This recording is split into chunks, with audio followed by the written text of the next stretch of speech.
लय तुकडं तेवढं पाहिजे बसा एवढं.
एकदम आराम कर.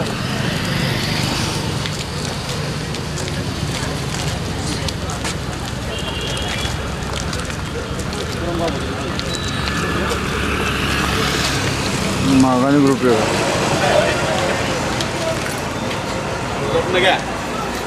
असं गॅप ठेवायला नको पाहिजे.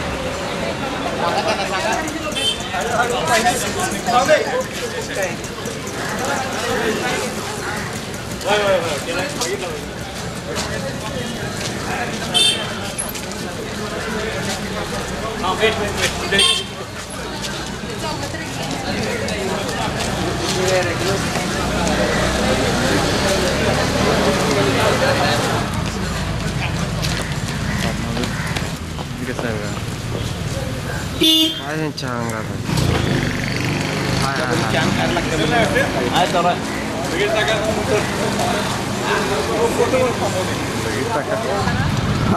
कुणाला आम्हाला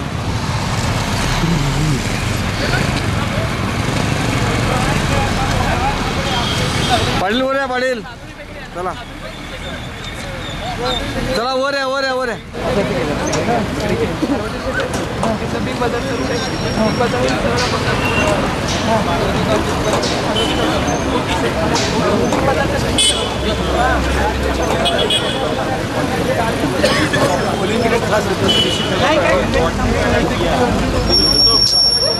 चालत राहा आणि मधुमेहावर नियंत्रण ठेवा.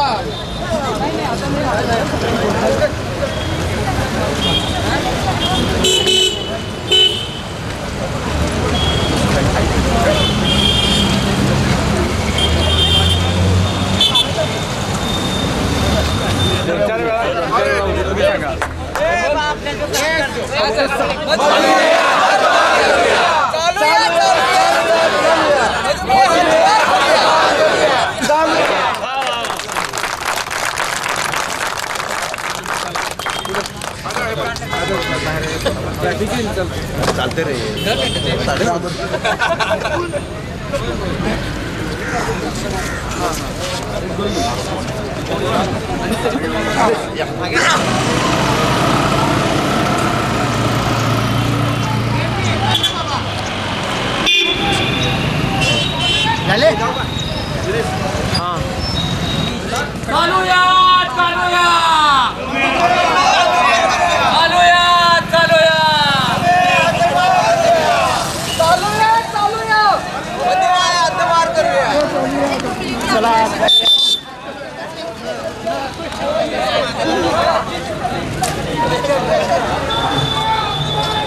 चौदा नोव्हेंबर हा जागतिक डायबिटीज डे म्हणून आता साजरा करतोय आपण.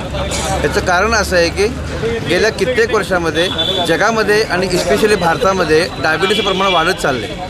आज भारतातली 21 ते 22% जनता ही डायबिटीसनं ग्रस्त आहे आणि कित्येक तरुण मुलं ह्या डायबिटीसच्या विळख्यामध्ये येणार आहेत. जगामध्ये संपूर्ण डायबिटीसच्या ट्रीटमेंटमध्ये चालणे ह्या गोष्टीला एक अनन्यसाधारण महत्त्व दिलं गेलेलं आहे आणि चालण्यातून ज्या असंख्य गोष्टी आपल्याला मिळतात डायबिटीससाठी आणि आपल्या एकंदरीत फिटनेससाठी, त्या दृष्टीनं हा एक ॲस्ट्रा आधाराचा हा उपक्रम आहे ज्यामध्ये आम्ही चालण्यातून ह्या डायबिटीस निर्मूलनासाठीचा एक सोसायटीच्या दृष्टीनं एक प्रयत्न करत आहोत. आज 14 नोव्हेंबर जागतिक मधुमेह दिनानिमित्त सर्व मधुमेही रुग्णांना डायबिटीसच्या शुभेच्छा. आज 14 नोव्हेंबर निमित्त कोल्हापूरमध्ये सर्वप्रथम ॲस्टर आधार आयोजित वॉकॅथॉन केलेली आहे, जेणेकरून सर्व डायबिटीसच्या पेशंटनी यामध्ये सहभागी व्हावं असं आम्ही सर्वजण आवाहन करतो. कारण डायबिटीसच्या उपचार पद्धतीमध्ये सर्वात महत्त्वाचा भाग येतो तो आहार, व्यायाम आणि त्यानंतर औषधोपचार. तर जेवढा व्यायाम सुंदर तेवढं चालाल तेवढं चालाल. तर सहभागी होऊया वॉकॅथॉन 14 नोव्हेंबर 2013 फ्रॉम ॲस्टर आधार. तर आज आम्ही ॲस्टर आधारच्या डायबिटिक रॅली आयोजित केल्यामध्ये आम्ही सहभाग केलेला आहे. जसं तुम्ही बघता की यंग ब्रिगेड्स आता चालण्याकडे दुर्लक्ष करत आहे आणि वी आर सपोर्टिंग देम, जेणेकरून त्यांना आरोग्यासाठी मदत होईल. आणि आता मधुमेहाचं प्रमाण इतकं वाढतं की माणूस चालणं टाळतो. त्यासाठी ॲस्टर आधारनं जो काही उपक्रम राबवला त्यामध्ये वी आर सपोर्टिंग देम.